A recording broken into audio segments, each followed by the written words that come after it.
Cremation always seemed like a good idea. I never want to be buried in a box, underground, hidden from the world I've come to know and love. It always seemed so sad to me, even as I sit here breathing, legs firmly on solid ground. I feel an immense sadness for those who passed and lay under a mountain of rubble. Their hands would forever be clasped together, fingers interwoven in a self-comforting gesture, as the earth takes its sweet time taking back what rightfully belonged to it. At least with cremation, you wouldn't be as lonely. In a few hours, your body would be incinerated, becoming nothing more than a pile of smoldering fertilizer, placed in an urn, scattered in a garden, on a mountaintop. I don't care, as long as you never put me in that damn box. But that was before I walked past the crematory and caught a whiff of what was emanating from its smoking metallic pillars. It took a second to realize what I was looking at. I read the letters on the building and returned to the whirling smog coming from the stacks. But for some reason, my mind refused to make the connection, and I found myself stopping on the street corner. I followed the smoke up, past its changing hues that went from black to white, from white to nothing, vanishing like a ghost, mixing with the clouds, drifting into obscurity. When I looked back at the building's lettering, I read aloud, "Crematory." Clarity rushed into my mind and the horrific thought cemented into my brain, forever engraving in my memory. I scrunched my nose and tried keeping the smoke, no, the person, out of my body. But it was too late. Their cooking flesh had already made its way inside, and I felt immense guilt at the first thought that came into my head. Even the voice in my head refused to give the thought a stage. But my mouth started watering, salivating. I couldn't help it. It's like your body knows the taste of something by pure smell alone. The air was ripe with the odor of unseasoned meat. I snapped out of my transfixion with the chimney and shook away my train of thought, but I found myself looking over my shoulder, above the trees, the smokestack still visible from blocks away. I swallowed what I thought was anxiety. If only it were. A few days passed, and I couldn't get the smell out of my mind. Maybe it was just a one-off? I thought to myself. There was no way human flesh could smell that good.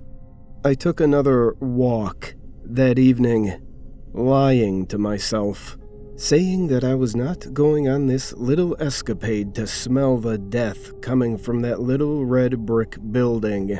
I even thought about only walking a few blocks away, just close enough to see the smoke wave its final goodbye. But when I couldn't smell anything, I justified that a bit closer wouldn't hurt. I repeated this cycle until a familiar faint odor grabbed hold of me. I couldn't stop myself from walking, getting closer to the crematory until I stood on the same street corner as the first day I'd smelled it. The pure aroma of untampered meat.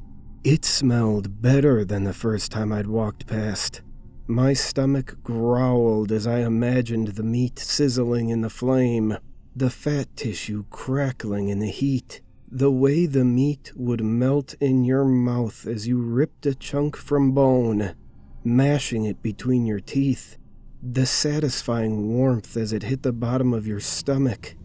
I stood on that corner for what felt like minutes, but in reality, it was hours. Long enough for the smoke to stop and only the rippling shimmer of the chimney's heat to be seen. I hate to say it, but I was disappointed. It was the best thing to ever hit my nose, and I needed more. That night, I looked up the crematory's website.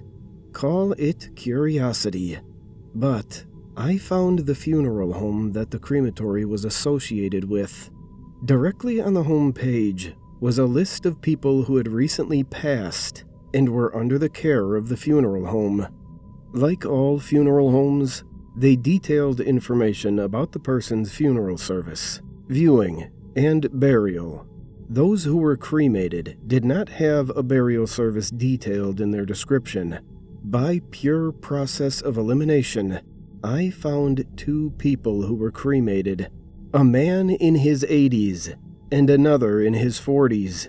The old man had died a few days before the younger man, and his service was just 2 days prior to that first day the smell caught my fascination. I knew it. I knew it was him. He was the one that smelled so delicious. The second man was heavyset. In his picture, mounds of flesh spilled over his belt line, cheeks plump with moisture. The extra fat had given his scent a hint of gristle, and it was delightful.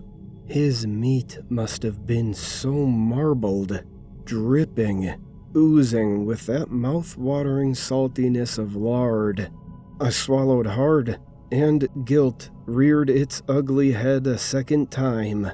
I smashed the laptop shut, and my palms covered my face. What the hell is wrong with me? I thought. I needed to get over this obsession with the smell, so I did my research. It turns out that the closest thing to human meat, in terms of smell and taste, is pork. I was so excited when I got home from the butcher shop, trudging in with bags of pork chops, pork rinds, ears and feet.